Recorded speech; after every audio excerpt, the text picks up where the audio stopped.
The first thing to do to install the middle seats in your van is to slide the front seats all the way forward. This will give you the room you need.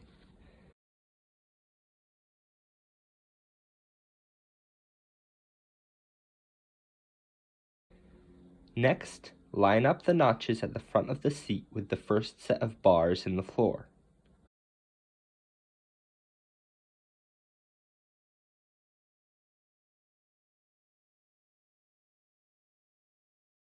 Rotate the seat forward until the top of the headrest is pointing towards the floor. Then bring it back to attach it in the rear.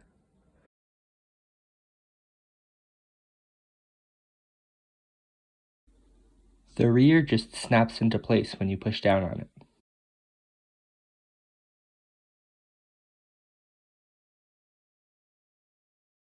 Once that's done, use the handle on the side to bring up the seat back, and you're done.